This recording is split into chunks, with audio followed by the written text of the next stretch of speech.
नमोऽस्तुते व्यासविशालबुद्धे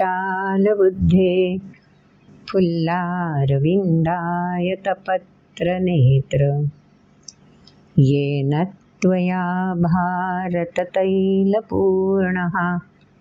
प्रज्वालितो ज्ञानमयः प्रदीपः नारायणं नमस्कृत्य नरं चैव नरोत्तमं देवीं सरस्वतीं व्यासं ततो जयमुदीरयेत्। ॐ श्री परमात्मने नमः।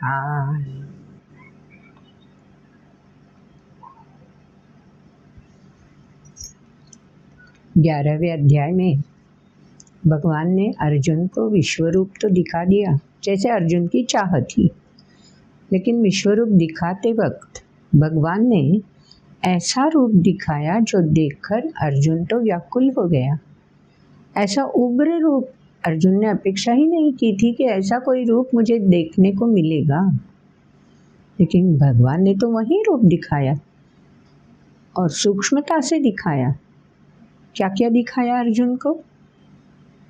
सब योद्धे कौरव सेना से हो या पांडव सेना से, सभी के सभी योद्धे भगवान के लहलहाते मुख में कराल दाढ़ाओं के बीच में से गुजर रहे थे, मुख में प्रवेश कर रहे थे। तो भगवान ने उसका भी विश्लेषण बता दिया। ये दृश्य क्यों है, इसका सिग्निफिकेंस क्या है, मतलब क्या है, ऐसा जब अर्जुन ने पूछा तो भगवान ने बता दिया, अरे ये तो मेरा काल स्वरूप है, सब कुछ स्वाहा करने के लिए अब मैं तैयार हो चुका हूँ। जैसे वड़वानल विशाल रूप धारण करता है तो जंगल में से कुछ भी बचता नहीं है ना, स्वाहा हो जाता है। वैसा ही ये उग्र रूप अर्जुन को दिखाई दिया। तो भगवान ने तुरंत बोल दिया, तुम्हें व्याकुल होने की कोई ज़रूरत नहीं है। सृष्टि में जो कुछ भी अस्तित्व प्राप्त किया हुआ है, व्यक्त रूप में है, उसमें से हर एक को इस तरह से स्वाहा होना ही है, आज नहीं तो कल। तो जब संतुलन बिगड़ जाता है, कैसा संतुलन? नीति और अनीति का, विधायक और विघातक का, श्रेय और प्रेय का। श्रेय और प्रेय मतलब जो भी सृष्टि में दिख रहा है, जो भी आकर्षित कर रहा है, जो भी नश्वर है, आज नहीं तो कल जिसको भी अंत होना ही है, उस सब की प्राप्ति का ध्यान रखना, उस सब में से जितना भी मुझे मिल सके उसकी चाह रखना, इसको बोलते हैं प्रेय। और श्रेय क्या होता है? ये नानाविध सृष्टि को नटाया किसने है, सजाया किसने है? ये सृष्टि ऐसे चलनशील क्यों है? ये सृष्टि आनंद विभोर क्यों कर देती है? सृष्टि का सुचारू चलन चलाने वाला कौन है? इसके बारे में जो भी कोई चिंतन मनन करता रहता है और वहीं संकल्पित होकर जीवन व्यतीत करता है, उसको बोलते हैं श्रेय की प्राप्ति करने वाली व्यक्ति। तो श्रेय अगर प्राप्त करना है तो इस तरह से अव्याहत रूप से जो भी वरदान स्वरूप मिला है उसका उपयोग करते रहना है। तो भगवान ने बोल दिया, श्रेय और प्रेय का संतुलन जब बिगड़ जाता है तो श्रेय को बढ़ावा मिले, प्रेय तो नश्वर है ही, लेकिन संतुलन बिगड़ गया है, प्रेय की इच्छा बढ़ गई है, तो उसे नामशेष करना ही है। तो इसके लिए मैं ये उग्र रूप धारण कर चुका हूँ। तो अर्जुन समझ गया क्या करना है, कैसे करना है। पहले से ही मोह तो अब नहीं रहा था, लेकिन आगे चलकर मुझे कैसे भगवान का साथ मिलने वाला है, इसके बारे में अब अर्जुन सोचने लगा। और सोचते सोचते उसके मन में एक ख्याल आ गया, एक जिज्ञासा भरा प्रश्न आ गया।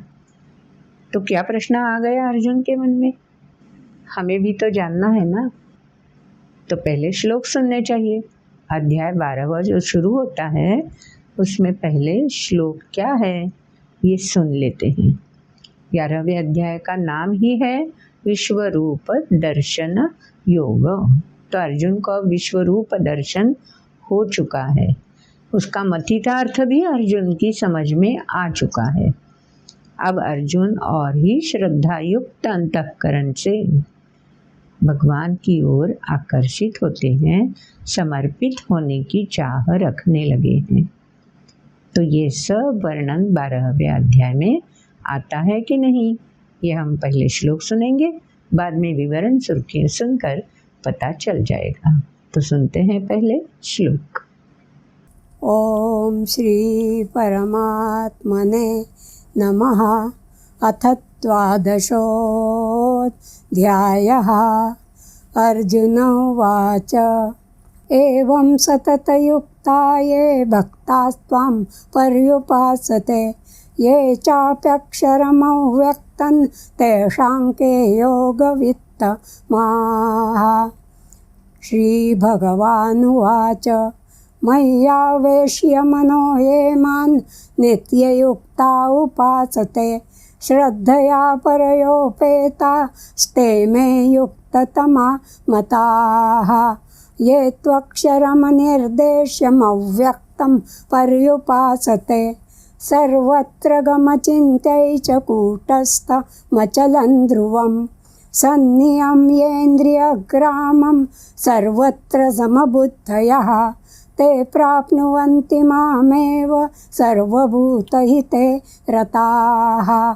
क्लेशोऽधिकतरस्तेषामव्यक्तासक्तचेतसाम् अव्यक्ता हि गतिर्दुःखं देहवद्भिरवाप्यते ये तु सर्वाणि कर्माणि मयि सन्न्यस्य मत्पराः अनन्येनैव योगेन मां ध्यायन्त उपासते तेषामहं समुद्धर्ता मृत्युसंसारसागरात् भवामि न चिरात् पार्थ मय्यावेशितचेतसाम् मय्येव मनाधत्स्व मयि बुद्धिं निवेशय निवसिष्यसि मय्येव अत ऊर्ध्वन्न संशयः। अथ चित्तं समाधातुं न शक्नोषि मयि स्थिरम् अभ्यासयोगेन ततो मामिच्छाप्तुं धनञ्जय अभ्यासेऽप्यसमर्थोऽसि मत्कर्म परमो भव मदर्थमपि कर्माणि कुर्वन् सिद्धिमवाप्स्यसि अथैतदप्यशक्तोऽसि कर्तुं मद्योगमाश्रितः सर्वकर्मफलत्यागं ततः कुरु यतात्मवान्। 12वें अध्याय में श्लोक तो हमने सुन लिए। अर्जुन ने जिज्ञासा भरा प्रश्न पूछ लिया है। अर्जुन अब भक्त की सोच में डूब गया है। भक्त कौन हो सकता है? वैसे तो ये शब्द हमें 7वें अध्याय से प्रतीत होने लगता है। 9वें अध्याय में भी इसका ज़्यादातर परिचय हमें हो जाता है। फिर 10वें अध्याय में विभूति करके भगवान ने एक तरह से हमें भक्तों की ओर आकर्षित कर दिया है, हमारा ध्यान खींच लिया है। और अब तो अर्जुन भक्त होने की आस ही मन में जगाए हुए हैं, क्योंकि अब तो श्रद्धा समर्पित जीवन अर्जुन जीना चाहता है। लेकिन भक्त बन भी जाए, भक्ति करने के लिए तैयार हो भी जाए, तो भक्ति करे तो किसकी करे? 10वें अध्याय में तो विभूतियों के बारे में बता दिया, लेकिन उन विभूतियों के बारे में सोचने वाले 2 प्रकार के लोग होते हैं। एक जो होते हैं अंतर्भाव से जुड़ जाते हैं, और एक जो होते हैं वो बाह्योपचार से पूजन चिंतन मनन करते रहते हैं। तो उपासना 2 प्रकार की होती है। कोई भी करे, हम तुम भी उपासना जब करते हैं, ध्यान चिंतन मनन जब करने बैठते हैं तो 2 प्रकार के कर सकते हैं। एक तो भगवान की जो व्यक्त मूर्ति है, क्योंकि हम तो व्यक्त से ही जुड़े हुए हैं ना, सृष्टि में जो भी है उसको अस्तित्व है, वो इस चर्म चक्षु से देखा जा सकता है, तो हम व्यक्त रूप से जुड़े हुए हैं। तो हम जब उपासना करने बैठते हैं तो क्या करते हैं? भगवान का कोई एक व्यक्त रूप जो हमको बहुत ही प्रिय लगता है, पूजनीय लगता है, वो भगवान का रूप हम एक तो मूर्ति के रूप में सामने रखते हैं या मन मानस में उस मूर्ति की प्रतिष्ठापना कर लेते हैं। जैसे साल में गणेश जी का पूजन गणेश चतुर्थी से लेकर अनंत चतुर्दशी तक किया जाता है, लेकिन मन मानस में तो हर वक्त कोई भी काम आरंभ करते हुए पहले श्री गणेश जी का ध्यान ही तो मन में किया जाता है। जब आँख बंद कर लेते हैं तो गणेश जी की मूर्ति हम मन में स्थापित कर देते हैं, उसकी प्रार्थना कर देते हैं, और फिर आंखें खोल के सामने जो भी कर्म करना है उस कर्म का प्रारंभ कर लेते हैं। तो ये इसको बोलते हैं सगुण भक्ति। गुण युक्त हमारे जैसा कोई व्यक्ति है, हमारे जैसा कोई रूप है जिसका पूजन हम करते हैं, तो सगुण, गुण युक्त, अस्तित्व युक्त। तो ये भक्ति आसान है, क्योंकि जो भी मूर्त मुझे अच्छी लगती है वह मूर्त मैं सामने लाकर उपासना शुरू कर सकता हूँ। लेकिन ऋषि मुनि जो है वो परमात्मा का रूप कैसे होगा?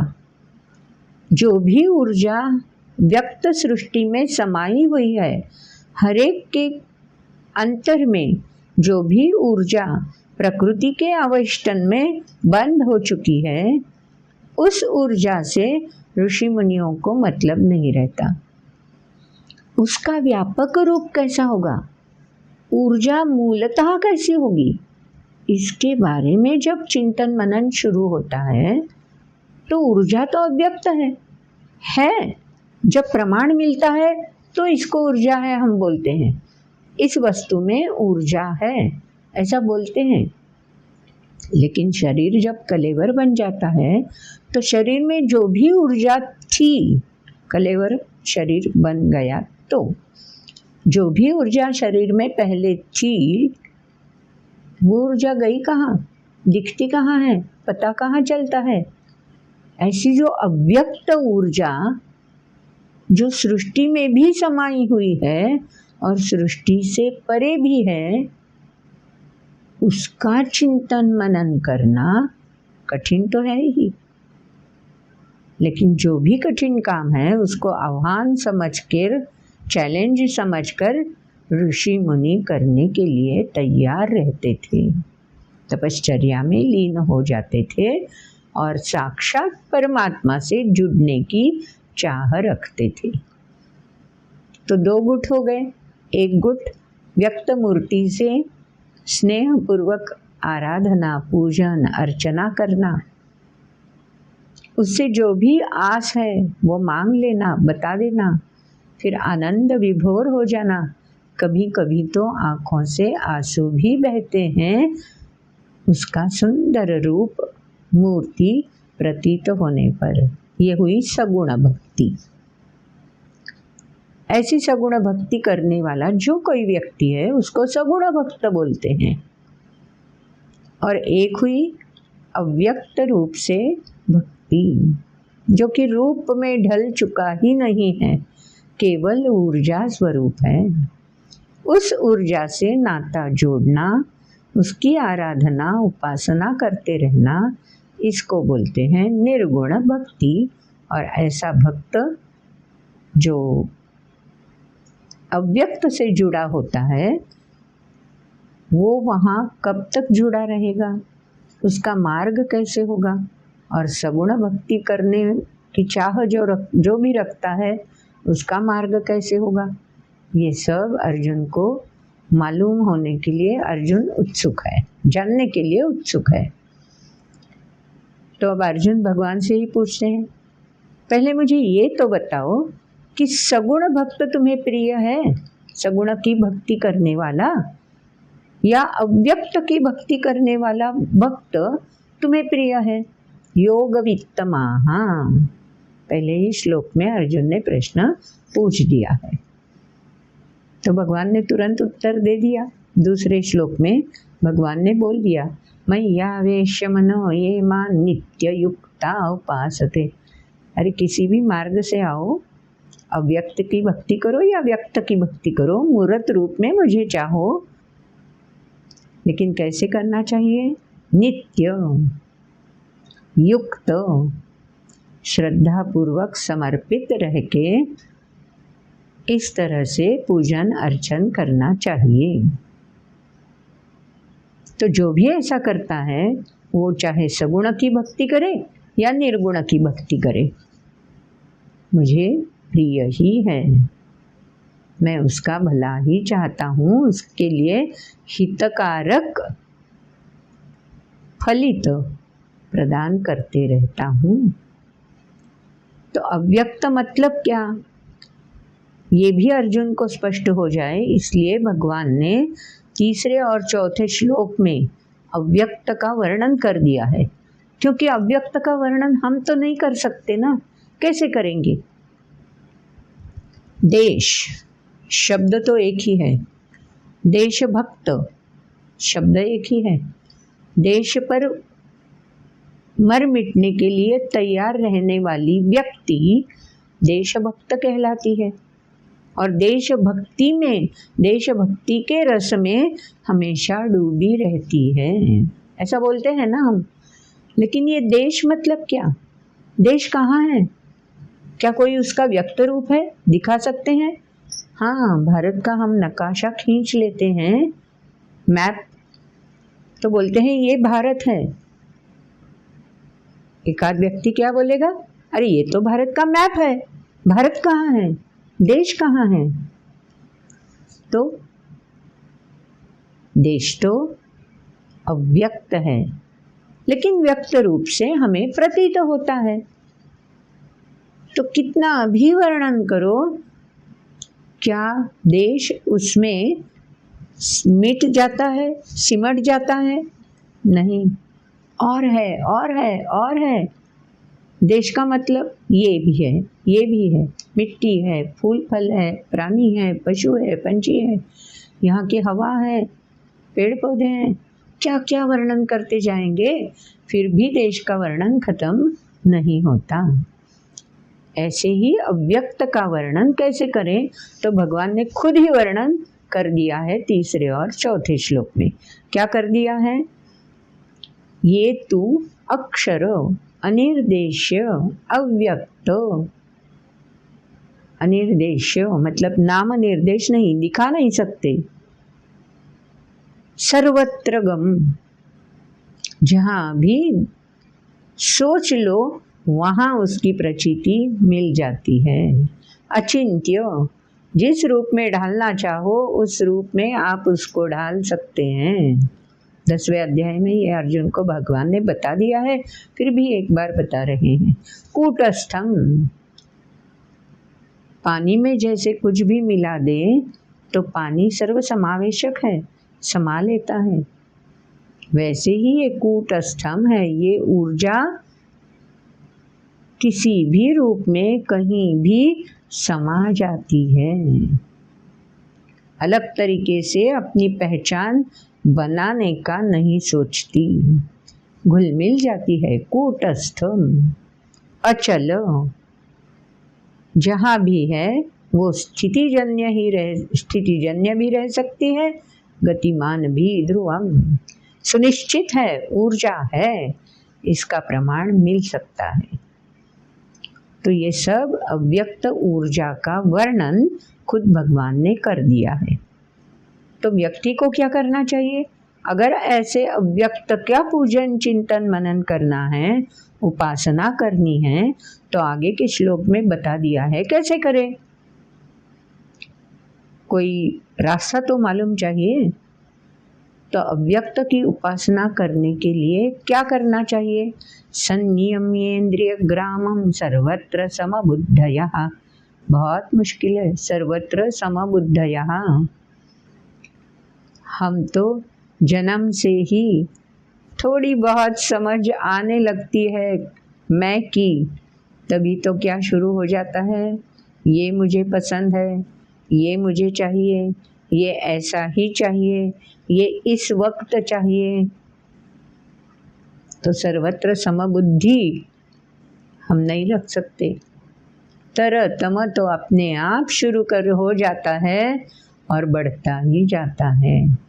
इसलिए भगवान ने बोल दिया, अगर अव्यक्त की उपासना करनी है, अगर सिर्फ और सिर्फ परमात्मा जो ऊर्जा स्वरूप है उसकी उपासना करनी है, तो ऊर्जा किसी भी रूप में सामने आ जाए, समबुद्धि से उस ऊर्जा को स्वीकार करना चाहिए। शीतोष्ण, गर्मी के दिनों में हम एसी के बारे में सोचते हैं, पंखा तो चाहिए ही, तो गर्मी सहन नहीं होती। ठंड के दिनों में कब कंबल लपेट ले ऐसा लगता है। तो समबुद्धयः, निसर्ग भी समबुद्धि से ही आकलन कर लेना चाहिए। बर्ताव भी हमारा ऐसा ही होना चाहिए। ये कब होगा? इंद्रिय ग्राम, सभी इंद्रियों को अगर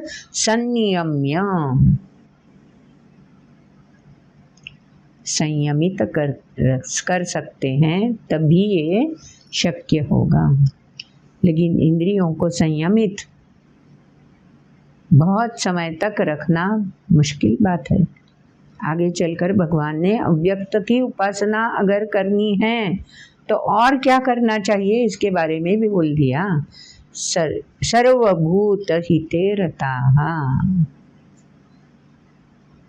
जो भी प्राणी मात्र है, जो भी सृष्टि में है, उसको उसकी हित के लिए रताः अहर्निशम सेवामहे, समर्पित वृत्ति से जो भी सृष्टि में है, चाहे वो हिंसक हो अहिंसक हो, मेरे लिए कुछ ज़रूरतमंद हो ना भी हो, मुझे क्लेश पहुंचाने वाला हो, अगर मुझे आनंद देने वाला हो, कैसा भी हो सकता है, जो मेरे संपर्क में आ जाता है, उसका भी हित ही सोचना चाहिए।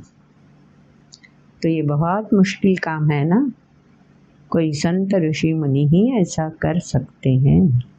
तो इसलिए भगवान ने आगे के श्लोक में बोल दिया, जिसको भी देह प्राप्त हुआ है, जिसका भी प्रकृति से और त्रिगुणों से नाता जुड़ चुका है, उस व्यक्ति के लिए अव्यक्त की उपासना करना मुश्किल काम है।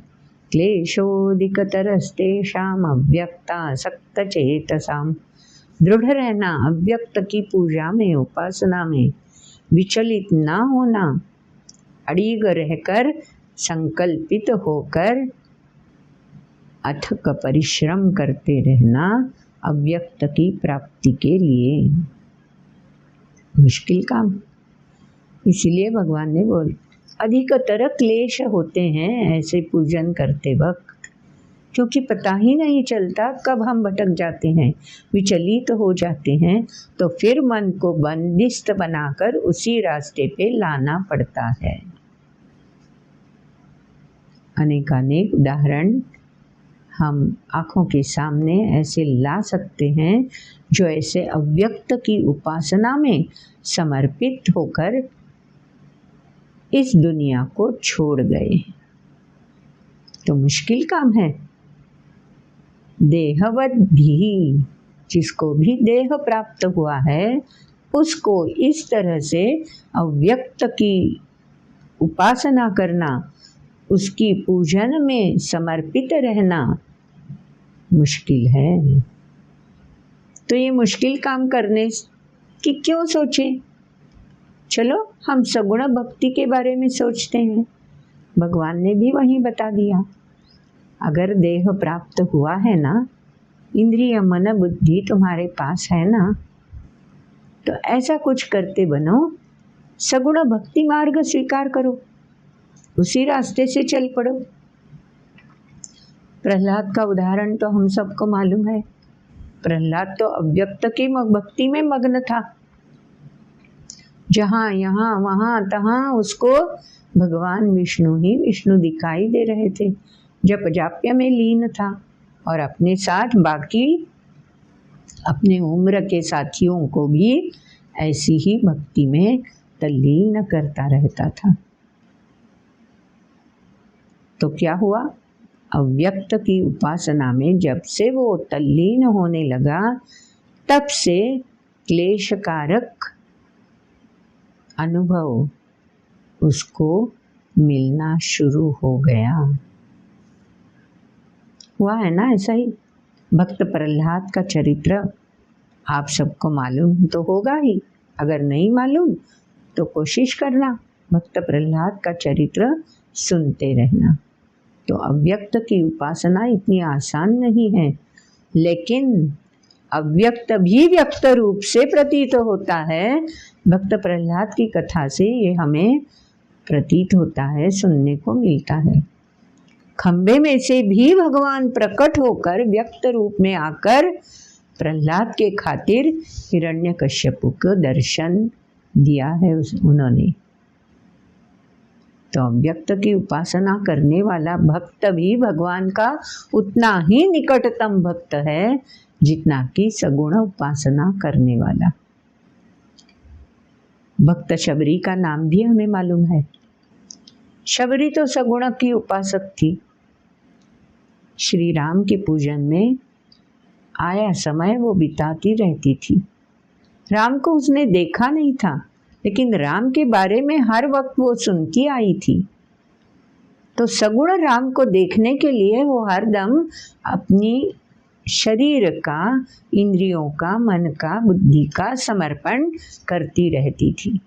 तो भक्त शबरी जो है वो सगुण भक्ति से तृप्त है, और भक्त प्रहलाद जो है वो अव्यक्तता से जुड़ा है, लेकिन अव्यक्त परमात्मा को भी व्यक्त रूप में साकार करने की क्षमता भक्त प्रहलाद के चरित्र से हमें मिलती है। लेकिन कितना क्लेशकारक जीवन है भक्त प्रहलाद का। तो चलो, इतना क्लेशकारक जीवन हर कोई तो नहीं सहन कर सकता। तो सगुण का रास्ता क्या है? कैसे सगुण भक्ति हम आत्मसात कर सकते हैं, इसके बारे में सोचें। अगले श्लोक में आपने सुन तो लिया। अब 1 by 1 स्टेप्स भगवान हमें बता रहे हैं कि सगुण भक्ति करनी है ना, तो शुरुआत कहाँ से करनी है? बस मुझे सगुण भक्ति करनी है, इसका संकल्प करना है। तो संकल्पित होना है। संकल्पित हो जाने के बाद क्या क्या मैं उपयोग में ला सकता हूँ ताकि मैं सगुण भक्ति अर्चन पूजन कर सकूं। तो जो भी संसाधन मुझे उपयोग में लाने हैं, उस संसाधनों के बारे में और उनका उपयोग कैसा करना चाहिए, मतलब संस्कार कैसा करना चाहिए, इसके बारे में भी जानना शुरू कर देते हैं। तो जो पंचसूत्री है 12वें अध्याय में, एक साथ ये पंचसूत्री एक के बाद एक श्लोक में भगवान ने हम तक पहुंचाई है। तो चलो सगुण भक्त बनने के लिए, सगुण भक्ति के लिए मार्ग आक्रमण शुरू करते हैं। पहले क्या करना है? संकल्प करना है। क्या संकल्प करना है? ये तु सर्वाणि कर्माणि मयि सन्न्यस्य मत्पराः अनन्येनैव योगेन मां ध्यायन्त उपासते। ध्यायन्त ध्यान में रखना है, संकल्पित हो, दृढ़ संकल्प करना है उपासना करने के लिए। कैसी उपासना करनी है? जो भी कर्म मैं करता रहूँगा, जो भी कर्म मुझे करना है वो संन्यास्य वृत्ति से करना है। उस कर्म से मुझे अहम भाव छू न जाए, उस कर्म पर मेरा अधिकार जताने की कोशिश मुझसे ना रहे। तो ममत्व का त्याग कर देना चाहिए। तो ममत्व का त्याग करें तो कैसे करें? ममत्व कोई दिखाने की वस्तु जो है नहीं है, तो ममत्व का त्याग नहीं कर सकते, ममत्व का संन्यास करना है। तो संस्कार कैसे करने हैं हम पर? संस्कार इसलिए करने हैं कि जो भी मेरी वृत्ति है वो वृत्ति अहंता से ना जुड़े। अधिकार जताने के लिए मेरी वृत्ति कभी भी प्रयत्न ना करें। इसको बोलते हैं सर्वाणि कर्माणि संन्यस्य। कर्म तो करते रहना है, लेकिन उस कर्म पर मेरी नाम मुद्रा हो ऐसा नहीं सोचना चाहिए। ममत्व नहीं, आसक्त नहीं होना चाहिए। तीसरे अध्याय से भगवान ये बताते आए हैं, अब भक्त पहलू तैयार करना है, भक्त को तैयार करना है, तो भक्त को फिर एक बार ये सब बताना ही चाहिए। तो मां ध्यायन्त उपासते, सातत्य पूर्वक नित्य इसी प्रकार से कर्म से जुड़े रहना चाहिए। कर्म से जुड़ना तो है, लेकिन कर्म में जो फलित प्राप्त होगा उससे नहीं जुड़ना है।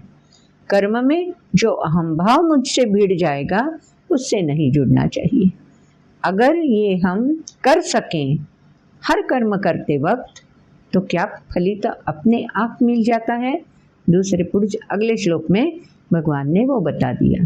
क्या बता दिया? तेषामहं समुद्धर्ता मृत्यु संसार सागरात्। तेषाम अहम समुद्धर्ता, कहाँ से उठा लेता हूँ? ऐसी ताकत मैं उसको प्रदान करता हूँ कि चलो बाहर निकल आओ। कहाँ से? मृत्यु संसार सागरात्। सागर क्या कर देता है? पहले तो बाहर भेज देता है। तरंगों के माध्यम से सागर में जो कुछ भी प्रवेश कर लेता है वो पहले तो बाहर सागर भेज देता है, फेंक देता है। लेकिन जैसे ही तरंग वापस आने लगता है, लहर वापस आने लगती है, तो उसके साथ बाहर फेंकी हुई चीज फिर से अंदर खींची जाती है। तो लहरें यही काम करती है ना, बाहर भेज देना फिर अंदर बुला लेना। तो इस चक्र में हर कोई डूब जाता है और चक्र में लपेटकर सृष्टि की बार बार आमंत्रण स्वीकार कर सृष्टि में ही रुक जाता है। तो अगर हमारा कर्म अहंता से नहीं जुड़े, ममत्व से नहीं जुड़े और फलित के बारे में भी आसक्त ना रहे, तो मृत्यु संसार सागरात समुद्धरता। एक बार लहरों ने पार कर दिया तो फिर वापस नहीं जाना है, चक्र में फंसना नहीं है। ये भगवान ही तय कर देते हैं, इतनी ऊर्जा हमें प्रदान कर देते हैं कि एक बार चक्र से बाहर निकल जाएं तो फिर चक्र में फंसने की चाह ही नहीं रहती। आगे बोल दिया है, भवामि न चिरात् पार्थ मय्यावेशित चेतसाम्। न चिरात्, तुरंत ये असर भक्त को प्रतीत होने लगता है। तो इसके लिए शुरुआत कहाँ से करें? कर्म तो संन्यास करना है, शुरुआत कहाँ से करनी है? मय्येव मन आदत्स्व मयि बुद्धि निवेशय। हमारे शरीर में जो भी वरदान स्वरूप प्राप्त हुआ है उसमें सबसे चंचल क्या है? सबसे चंचल है मन। तो सबसे पहले क्या कर, इस चंचल मन को संयमित कर लेना। कैसे संयमित कर लेना? बस जो भी कर्म तुमने तय कर लिया है, करना चाहते हो, उसी कर्म से जुड़े रहो। आज की भाषा में फुल कंसंट्रेशन, इधर उधर ध्यान नहीं भटकना चाहिए। मन आधत स्व स्थिर कर दो, मई बुद्धि निवेशय। विचार भी अलग अलग रूप से हमें खींचना चाहते हैं, तो जैसे चंचल मन को संयमित करोगे, वैसे बुद्धि को भी, सोच को भी उसी कर्म से पक्का जोड़कर रखना है। निवसिष्यसि मयि एव अत ऊर्ध्वं संशयः। तब तुम्हें खुद को एहसास होने लगेगा। कैसा एहसास होने लगेगा? कि मैं जो भी कर्म कर रहा हूँ उसमें से मुझे आनंद मिल रहा है, उस कर्म से मुझे तृप्ति महसूस होने लगी है। निवसिष्यसि मयि एव, ऊर्जा का स्तर खुद में बढ़ने लगा है, इसका एहसास होने लगता है। अगर हम कर्म से लिपटे रहें, कर्म से जुड़ जाएं और तल्लीनता से कर्म करने लगे, तो यह एहसास हर किसी को प्राप्त हो सकता है। अगर ये एहसास ना भी मिलता है, लेकिन कर्म करने के लिए संयमित मन तो तुमने कर लिया है, बुद्धि भी उसी कर्म से तल्लीन हो चुकी है, लेकिन फिर भी तृप्ति का एहसास नहीं मिल रहा है, कोई बात नहीं। क्या करना चाहिए? अथ चित्तं समाधातुं न शक्नोषि मयि स्थिरम् अभ्यास योगेन ततो मामिच्छाप्तुं धनंजय। बार बार इसी प्रकार से प्रयास करते रहना चाहिए। आगे हैं चलते जाना। पथ का अंतिम लक्ष्य नहीं है सिंहासन चढ़ते जाना। सिंहासन तक, तृप्ति तक मैं पहुंचूं या ना पहुंचूं, लेकिन संयमित मन, पहले कर्म से मैं जब जुड़ जाऊंगा तो वो कर्म करते वक्त मैं 5 मिनट तक तो मन को संयमित रख सकता हूँ, 10 मिनट तक तो मैं बुद्धि एकाग्र कर सकता हूँ। फिर से कर्म में लग जाओ, कोई दूसरा स्वरूप हो कर्म का, जो भी कर्म सामने आएगा उस कर्म में इस प्रकार से तल्लीन होते रहो। Practice makes man perfect. अभ्यास योगेन ततो। बार बार ऐसे तल्लीनता की, संयमित मन रखने की कोशिश करते रहना है, क्योंकि कोशिश करने वाले की हार नहीं होती। तो कोशिश करना मतलब अभ्यास योग करना। अगर ये भी मुश्किल लगता है, फिर भी मेरा मन भटकने लगता है, ऐसा अगर तुम्हें प्रतीत होता है तो भी कोई बात नहीं, चलो अगली सीढ़ी की ओर चलो। कितना भगवान हमें आश्वस्त कर देते हैं, क्योंकि तुम्हें भक्त होने की चाह है ना, तो चलो मैं रास्ता दिखाता हूँ। एक एक कदम आगे कैसे चलना है, स्थिर कैसे होना है, मैं बता देता हूँ। अगले श्लोक में भगवान ने बता दिया, अभ्यासेऽप्यसमर्थोऽसि मत्कर्म परमो भव मदर्थमपि कर्माणि कुर्वन् सिद्धिमवाप्स्यसि। अच्छा कोई बात नहीं, संयमित मन ना रख सकते हो, बुद्धि भी इधर उधर भटकने का ही सोचती है, ठीक है कोई बात नहीं। जो भी कर्म कर रहे हो वो कर्म कुछ उस कर्म से पाना है, इसके लिए करना ही नहीं, बस कर्म करना है तो करना है, दायित्व समझकर कर्तव्य करते रहो, दायित्व समझकर कर्म करते रहो। तो ये दायित्व निभाना है। छोटा देशभक्त शिरीष कुमार की कथा तो आप सबको मालूम होगी। नंदुरबार महाराष्ट्र का रहने वाला। हमारा देश तो तब परतंत्र था, छोटा बच्चा था, स्कूल में अग्रसर था, शिक्षकों को बहुत प्रिय था, घर में भी माता पिता दादा दादी सबका प्रिय था, आज्ञा पालन करने वाला था। जब वो स्कूल में जाता था तो जाते आते वक्त वो बहुत सारे देशभक्तों को गाने गाते देखता था। गाना गाते गाते हाथ में वो तिरंगा उठा के चलते थे, वो भी देखता था।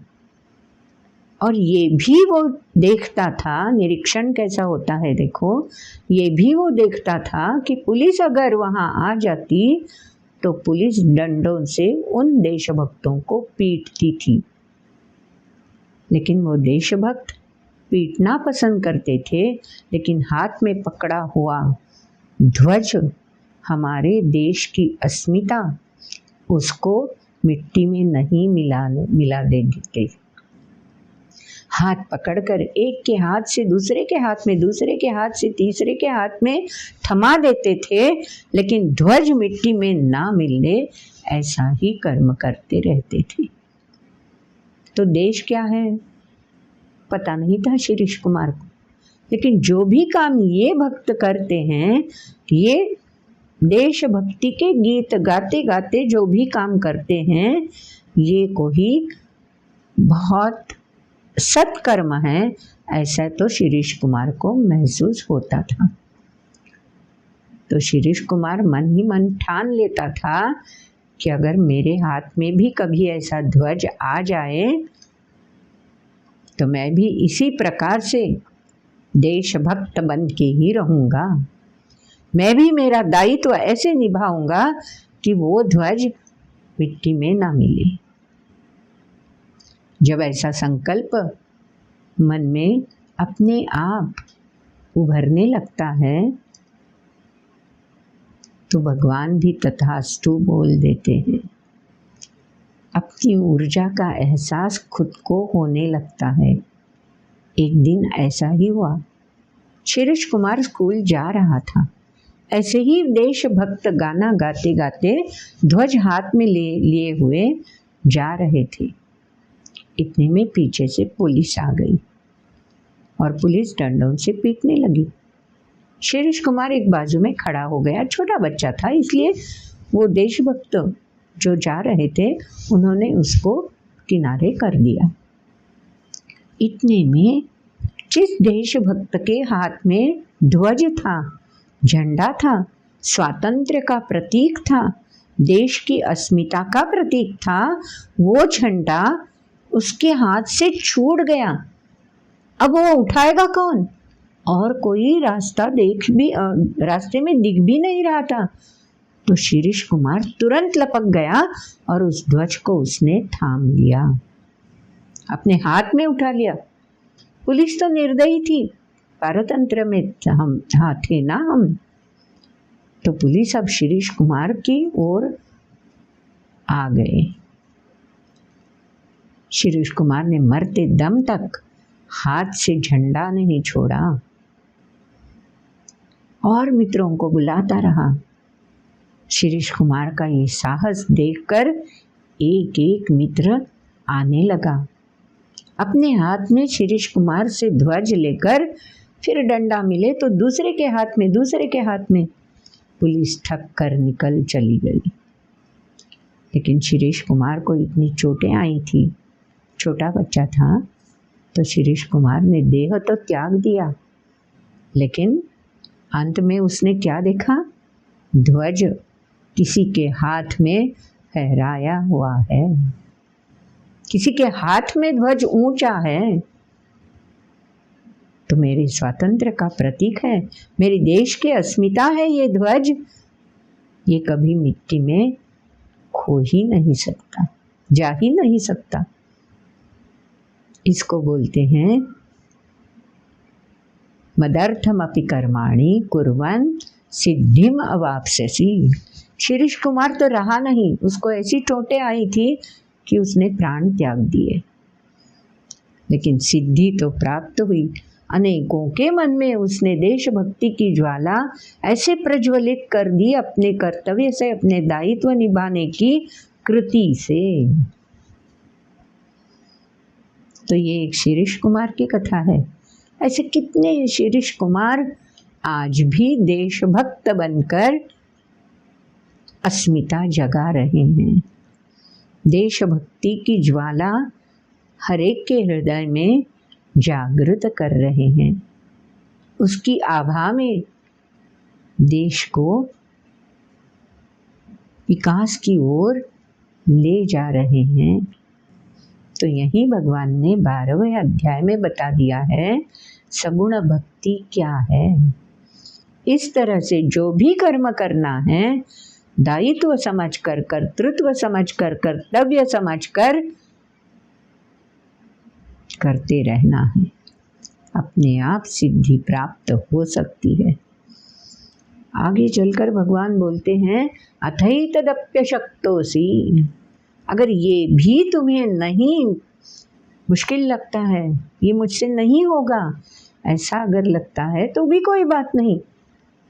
अशक्त, तुम खुद की क्षमता को नहीं पहचान सकते, लेकिन फिर भी तुम्हें अगर ऐसा लगता है कि मुझ में इतनी क्षमता है ही नहीं, मैं अशक्त हूँ, इतनी क्षमता नहीं प्रकट कर सकता, तो भी कोई बात नहीं। जो भी कर्म जैसा भी कर दो, संकल्पित होकर कर्म करो, और कर्म करने के बाद जो भी फलित प्राप्त हो जाएगा उस फलित को समर्पित कर दो। वो समर्पण तुम्हें और ऊर्जा प्रदान कर देगा। वो समर्पण तुम्हें आगे का रास्ता दिखाएगा। तो चलो समर्पित वृत्ति से आगे के लिए तैयार हो जाओ। अपने आप क्षमता का एहसास तुममें जग जाएगा। तो क्या करना है? सिर्फ फलित का त्याग करना है, क्योंकि फलित तुम्हारे ही कर्म से तैयार हुआ है। तो फलित कोई वरदान स्वरूप नहीं मिला है। तुमने जो किया कर्म उसका ही फलित है, तो उसका भी त्याग कर दो। त्याग कर दो मतलब उसकी चाह में खुद को ढालना नहीं है। ये फलित मुझे जो चाहिए वो मिल गया, बस जो नहीं चाहिए था वो मिला, इसे नैराश्य में नहीं, नैराश्य में कभी भी खोना नहीं है। और बहुत सारे कर्म राह देखते रहते हैं। जो भी मिला है बस अर्पण कर दो, फिर से कर्म करने के लिए खुद को तैयार करते चलो। वहीं तो इस अध्याय में भगवान ने हमें संदेश दे दिया है। तो एक के बाद एक इस तरह से खुद को तैयार करते चलना है, ताकि अपने आप भक्त बन जाओगे। भक्त बनने के लिए कुछ शुरू नहीं करना है, कर्म करते रहना है। जो भी प्राप्त हो, जो भी कर्म सामने आए, बस करते रहना है। अपने आप तुम अंतिम सीढ़ी तक, जहाँ पे भक्त विराजित है, वहाँ तक तुम अपने आप पहुँच जाओगे।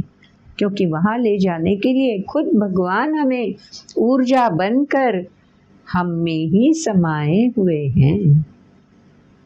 तो आगे के श्लोकों में भगवान ने और क्या बता दिया है वो भी तो हमें सुनना है। लेकिन ये वीडियो तो यहाँ ही संपन्न कर देना है, उत्सुकता थोड़ी कायम रखनी है। तो चलो हम भी अपने कर्म से ऐसे जुड़ जाते हैं कर्म में, ताकि दायित्व समझकर कर्म कर सकें और जो भी फलित मिले उसको अर्पण करके फिर से कर्म करने के लिए तैयार रहेंगे। तो इसी संदेश पे आज का वीडियो हम संपन्न कर देते हैं। मिलते हैं अगले वीडियो में। अगर ये वीडियो आपको अच्छा लगा है तो लाइक कर देना, शेयर तो आप करते ही होंगे। अगर आज तक आपने चैनल सब्सक्राइब नहीं किया है तो सब्सक्राइब ज़रूर करते रहना। और एक बार सब्सक्राइब किया कि बस आपको बेल आइकॉन क्लिक करने पर नोटिफिकेशंस मिलते रहेंगे। तो मिलते हैं अगले वीडियो में। नमस्कार।